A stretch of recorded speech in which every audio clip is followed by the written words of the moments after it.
안녕하십니까. 중소가축 축산 전문 채널 염소와 양입니다. 지난 시간 우리는 거품이 꺼지고 있는 한국 염소 산업의 위기를 진단했습니다. 가격은 반토막 나고 사료값은 오르고 정부가 좀 도와줘야 하는 거 아니냐는 목소리 여기저기서 들립니다. 하지만 여러분, 지금 우리가 겪는 이 고통보다 훨씬 더 끔찍한 지옥을 먼저 경험하고 그 잿더미 속에서 세계 최강의 축산 제국을 건설한 나라가 있습니다. 인구 500만 명의 양이 2,500만 마리인 나라, 바로 뉴질랜드입니다. 한때는 농가 소득의 40%가 정부 보조금이었을 만큼 심각한 보조금 중독 환자였던 뉴질랜드. 어느 날 갑자기 정부가 산소 호흡기를 떼버리자 농민들은 어떻게 되었을까요? 다 죽었을까요? 아니요. 그들은 괴물이 되어 돌아왔습니다. 오늘 이야기는 남의 나라 옛날 이야기가 아닙니다. 정부 지원이 사라져야 비로소 시작되는 진짜 산업의 이야기. 지금 우리 염소 농가가 가야 할 유일한 생존 로드맵입니다. 시계를 1970년대로 돌려보겠습니다. 당시 뉴질랜드 농부들은 그야말로 철밥통이었습니다. 비료값 줘, 사료값 줘, 축사 지으면 대출해줘. 정부가 다 해줬습니다. 농민들은 고민할 필요가 없었죠. 그냥 많이 키워서 배에 실어 보내면 끝이었습니다. 믿는 구석이 있었기 때문입니다. 바로 영국입니다. 영연방의 일원으로서 관세 한 푼 없이 영국에 프리패스로 수출할 수 있었으니까요. 땅 짓고 헤엄치기였죠. 하지만 1973년 영원할 것 같던 파티가 끝납니다. 영국이 유럽 경제 공동체 EEC 현 EU에 가입하면서 뉴질랜드를 배신한 겁니다. 미안하다. 이제 우리 유럽 친구들 물건 팔아줘야 해. 하루아침에 관세 폭탄을 맞은 뉴질랜드 축산물은 가격 경쟁력을 잃고 나락으로 떨어집니다.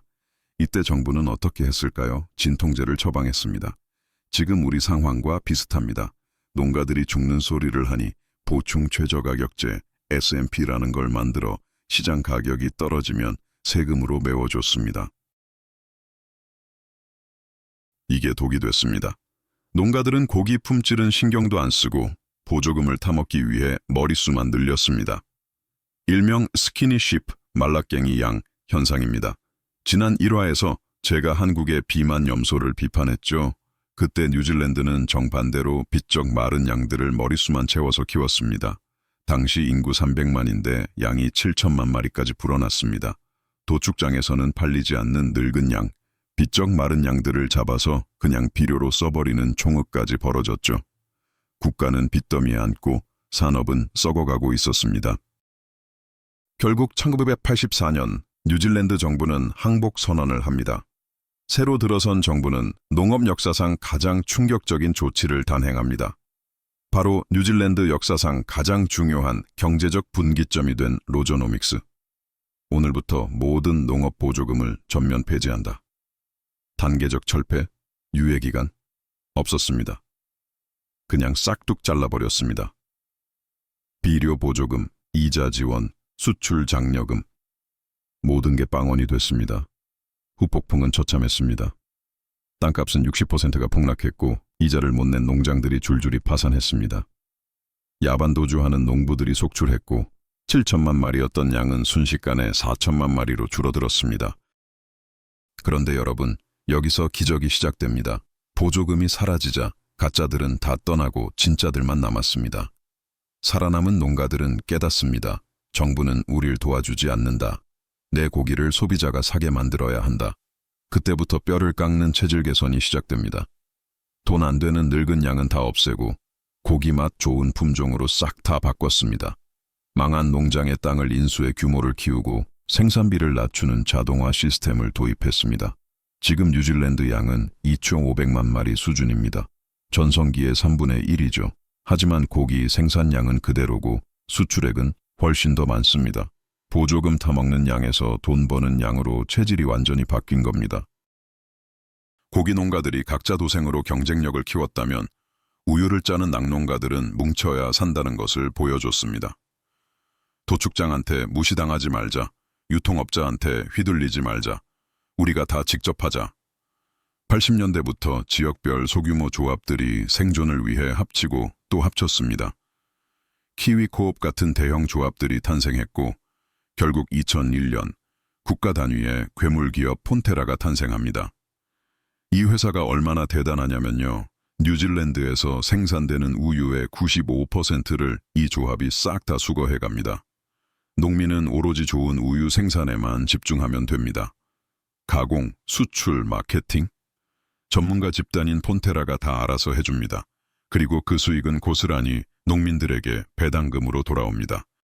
정부가 알아서 살아남으라며 들판에 버린 자식들이 서로 손을 잡고 뭉쳐서 뉴질랜드 GDP의 7%를 책임지는 효자로 금의환향한 것입니다. 이게 바로 정부 주도가 아닌 농민에 의한, 농민을 위한 혁신이었습니다. 옆 동네 호주는 어땠을까요? 호주는 70년대부터 이미 미국, 일본, 중동 등으로 수출 시장을 다변화해놔서 충격이 덜했습니다. 정부도 2000년 7월까지 아주 천천히 단계적으로 보조금을 줄이며 연착륙을 시도했죠. 덕분에 농가들의 고통은 덜했습니다. 하지만 그만큼 절박함도 덜했습니다. 호주에는 뉴질랜드의 폰테라 같은 압도적인 단일 조직이 없습니다. 위기가 적었기에 뼈를 깎는 혁신의 속도도 그만큼 느렸던 거죠. 자, 이제 대한민국 염소 산업을 돌아봅시다. 지금 염소값 폭락으로 힘드시죠? 정부가 수매해 줬으면 좋겠고 지원금 더 줬으면 좋겠다는 생각 드실 겁니다. 하지만 뉴질랜드가 증명했습니다. 보조금은 마약이다. 끊어야 산다. 지금의 이 위기는 우리 염소 산업이 취미 생활에서 진짜 비즈니스로 넘어가는 성장통입니다. 비싼 사료 먹여 덩치만 키우는 비만 염소, 데이터 없이 감으로 키우는 주먹구구식 관행, 옆 농장을 믿지 못해 뭉치지 못하는 불신, 이 모든 거품이 빠져야 비로소 산업이 됩니다. 뉴질랜드 농부들이 폰테라를 만들었듯 우리도 뭉쳐야 합니다. 10마리, 20마리 키워서 아름아름 파는 시대는 끝났습니다. 생산부터 도축, 가공, 유통까지 우리 손으로 통제할 수 있는 한국형 시스템이 필요합니다. 지금은 고통스럽습니다. 하지만 이 파도가 지나가면 기본기를 갖춘 농가, 뭉칠 줄 아는 농가만이 살아남아 염소 산업의 전성기를 누리게 될 것입니다. 위기를 낭비하지 마십시오. 지금이 바로 그때입니다.